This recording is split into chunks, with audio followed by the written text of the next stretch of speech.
On February 3rd, 2026, Floyd Mayweather filed a lawsuit in California against Showtime Networks and Steven Espinoza, claiming they helped his former advisor, Al Heyman, misappropriate a huge chunk of his fight earnings to the tune of $340 million.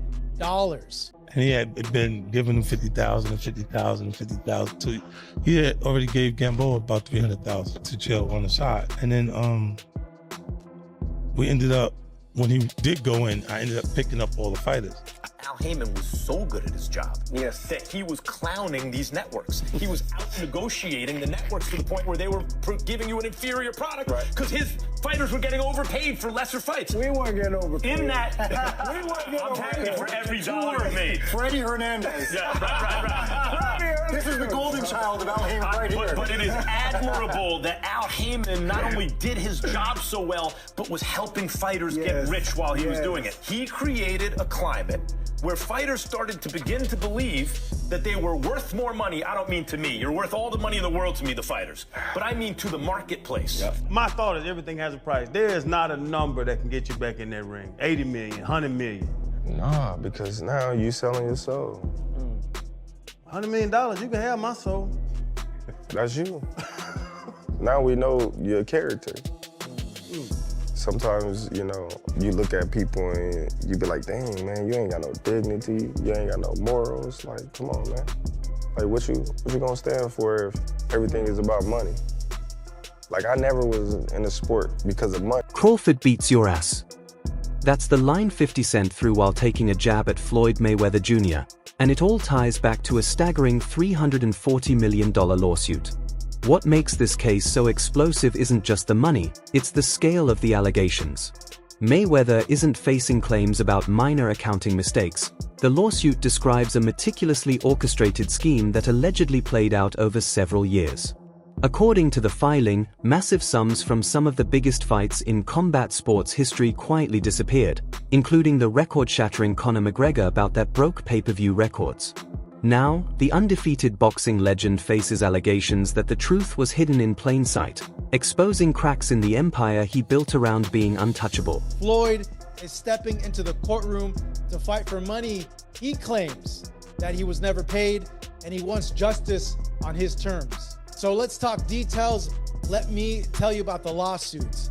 On February 3rd, 2026, Floyd Mayweather filed a lawsuit in California against Showtime Networks and Steven Espinoza, claiming they helped his former advisor, Al Heyman, misappropriate a huge chunk of his fight earnings to the tune of $340 million.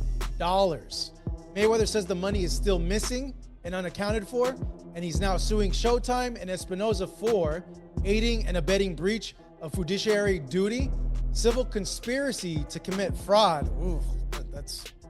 At the center of this storm is Al Heyman, once considered Floyd Mayweather Jr.'s closest advisor.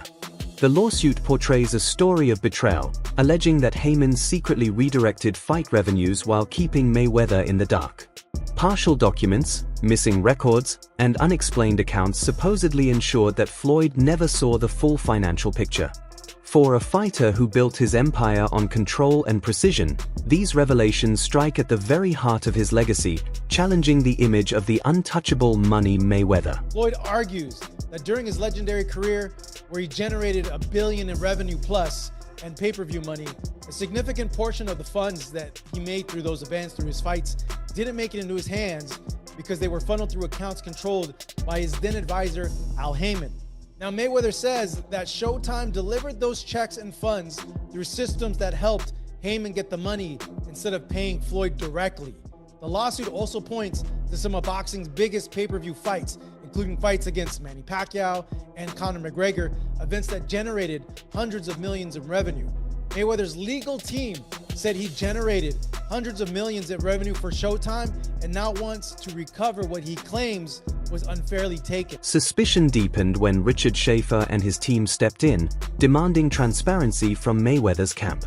According to reports, Showtime failed to provide complete financial breakdowns, raising serious red flags. Of particular concern were the missing details tied to the Manny Pacquiao mega fight and the Conor McGregor crossover event, two of the most lucrative bouts in combat sports history. Yet, according to the lawsuit, the numbers simply didn't add up, leaving questions about where the money really went. Al Heyman himself, the advisor that Mayweather blames for the missing money, is not named as a defendant in the lawsuit. Instead, Mayweather's legal action targets the network and Steven Espinoza. He claims they aided and abetted these alleged financial wrongdoings. So what does this mean, and what's like a potential outcome for this case that's coming up? Well, the lawsuit could have some pretty serious implications, not only for Floyd's legacy, but also for how networks and advisors handle fighter compensations. Mayweather wants hundreds of millions back plus punitive damages, pushing this beyond a simple accounting dispute. If the court rules in his favor, it could open the door to more scrutiny of boxing's behind-the-scenes financial relationships. Now, this legal battle threatens to pull back the curtain on what really happened behind the scenes of boxing's biggest paydays. With $340 million allegedly unaccounted for and potential damages continuing to rise, the case has the power to send shockwaves through the sport. And as fans try to process these explosive claims, voices like 50 Cent only escalate the drama, turning a financial dispute into a full-blown public spectacle, with reputations, legacies, and careers hanging in the balance. Had a boxing promotion company once. Yeah. What happened with the boxing promotion company? That really happened, Ken, because of my relationship with Floyd. You know what I mean? I didn't have interest in being a promoter, like, out the gate. It was just, he was doing Mayweather promotions at the time, and then he had to do 90 days. He was going to jail. And he had fighters, he had Marcus Gamboa, he had guys that was just lingering. I'm like, champ, if they're gonna leave. You go to jail, they're just gonna leave. Like, Right. and he had been giving them 50,000 and 50,000 and 50,000. He had already gave Gamboa about 300,000 to chill on the side. And then we ended up, when he did go in, I ended up picking up all the fighters. Right. And so it's Marcus Gamboa, I had James Kirkland, Andre Durrell, Billy Dip, he was the IBF champion at that point, and then a few other guys younger guys that I picked up. Never one to hold back, 50 Cent wasted no time turning Floyd Mayweather Jr.'s $340 million lawsuit into public comedy. Doubling down on years of online jabs, the rap mogul didn't just mock Floyd, he even suggested a blunt solution. According to 50, the only way to recover the missing money was for Mayweather to step back into the ring for two massive fights that would dominate the headlines. Posting on Instagram, 50 Cent wrote, "Oh no, don't cry now, champ. They beat you out of $320 million, you dumb. I told you, let me read the contracts. Now lace up. You got to look good fighting, Mike. Then maybe we can get Bud Terrence Crawford to beat you for some big money." Caught in the middle of this storm are people like Al Heyman, a boxing promoter advisor, a figure once described by Max Kellerman as one of the most powerful forces boxing has ever seen. According to Kellerman, Heyman's influence reshaped the sport in ways that were both dominant and uncomfortable. Fighters were paid handsomely and early, risk was minimized, and many blockbuster fights fans demanded were delayed or never happened. While the business thrived, it begs the question, did boxing's competitive fire fade in the process? Al Heyman was so good at his job that he was clowning these networks. He was out negotiating the networks to the point where they were giving you an inferior product because his fighters were getting overpaid for lesser fights. We weren't getting overpaid. In that, we weren't getting I'm overpaid. happy for every dollar you made. Freddie Hernandez. Yeah, right. This is the golden child of Al Heyman right here. But it is admirable that Al Heyman not only did his job so well, but was helping fighters get rich while he was doing it. He created a climate where fighters started to begin to believe that they were worth more money. I don't mean to me. You're worth all the money in the world to me, the fighters. But I mean to the marketplace than they actually were.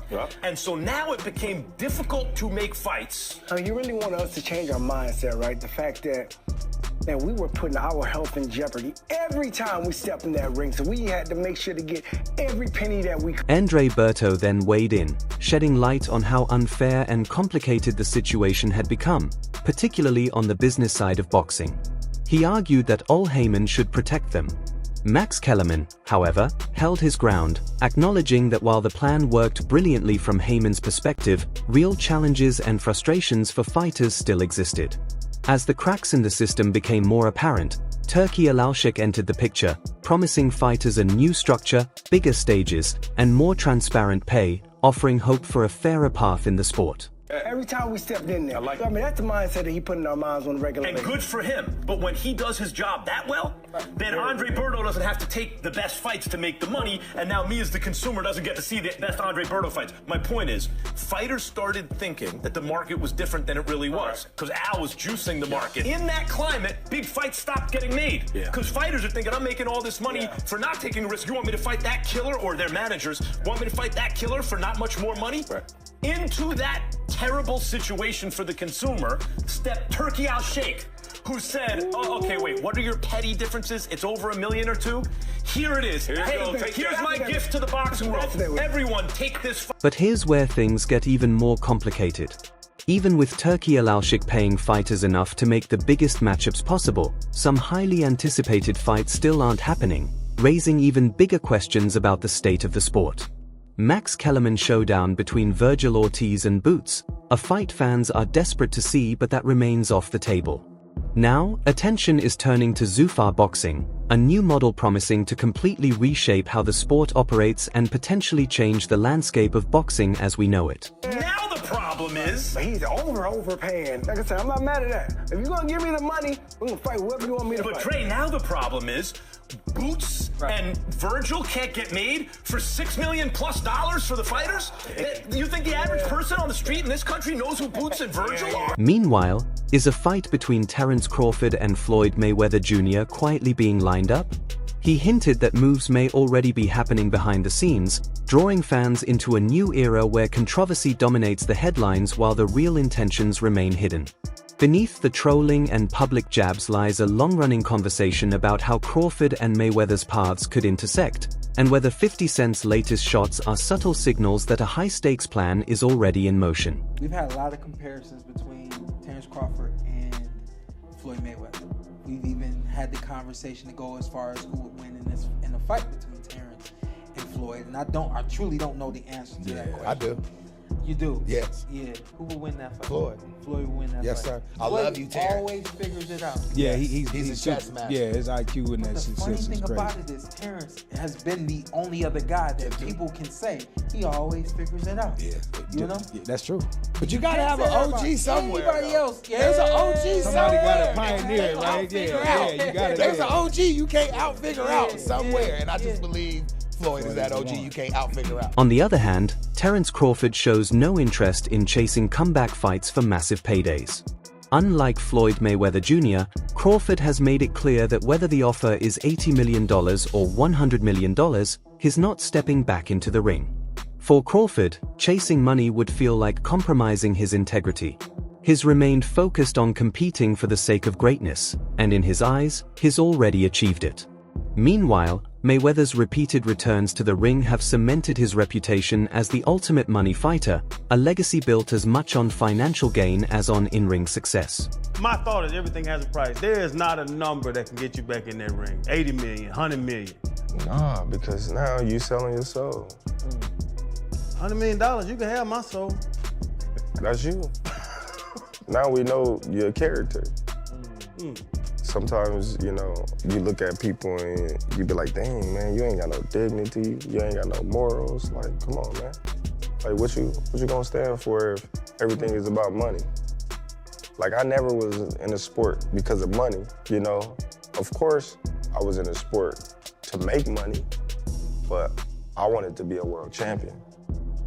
You know, I wanted to do something that I set my sights out to do as a little boy. Money wasn't the motivation. Me being a world champion was the motivation. Explaining his intentions, Terence Crawford emphasized that he has already achieved the dream he set as a young boy, becoming a world champion. For him, nothing else matters. In Crawford's view, chasing money at this stage would mean compromising his integrity and sacrificing his dignity. He refuses to fall into that trap, remaining steadfast in his principles and committed to preserving the legacy he has built through hard work, discipline, and genuine achievement in the sport. me accomplishing all the things that I've accomplished along the way on my journey, you know, it was extra credit. It was extra credit because it's coming from the hood. It was like, man, I just want to be a world champion because that's just my dream. So when I became a world champion, it was just like, man, all this other stuff is like a cherry on the top. Like, you know what I mean? I did what I set my sights out to do. It was evident that I wasn't gonna let nothing stand in the way of me accomplishing that goal in my life. My mom telling me all the time, you need to get a plan B. You need to go to school. Man, you know me in school don't rock. That's what I'm going to school for. Y'all lay tight. I'm gonna go to school and I'm gonna get in the fight. I'm getting kicked out of college. Meanwhile, Floyd Mayweather Jr.'s latest lawsuit exposes just how flawed the boxing system may be. He alleges that revenue from his biggest fights, including the record-breaking bouts against Manny Pacquiao and Conor McGregor, was funneled into accounts controlled by Al Heyman in a flood. Now suing Showtime and Steven Espinosa for fraud, civil conspiracy, and unjust enrichment, Floyd is also seeking punitive damages. His attorneys are confident of victory. Bobby Samini stated, "Floyd is one of boxing's biggest pay-per-view draws. He generated hundreds of millions of dollars in revenue for Showtime."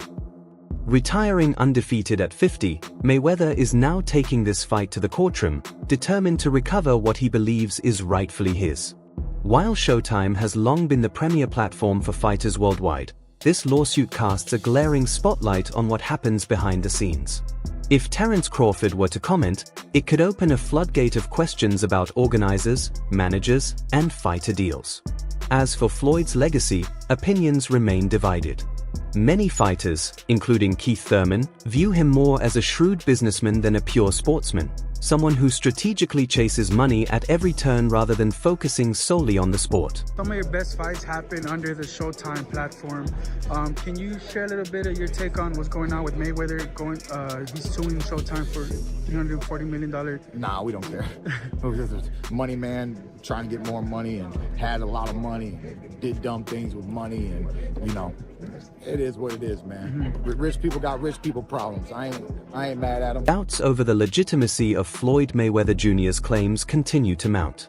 Many are questioning whether he's turning personal issues into another public drama. The situation becomes even murkier considering that Floyd isn't suing Al Heyman. I don't know whether or not Al Heyman did any of this or not. This is an accusation made in a civil court by Floyd Mayweather Jr., not even against Al Heyman. We'll see where exactly and why, I don't know, he wouldn't sue Al Heyman. He's suing the people that paid Al Heyman the money and appropriated it to Al Heyman instead of to Floyd Mayweather Jr. directly. We would have to understand the contractual relationships between those parties to see whether or not this is something that Floyd should have known about or did know about or maybe did not understand. Because it seems very, very funny that Floyd would not know that the money was getting paid to Al Heyman and not directly to him. From 50 Cent to the swirling controversy surrounding Floyd Mayweather Jr.'s $340 million lawsuit, the boxing world is buzzing like never before.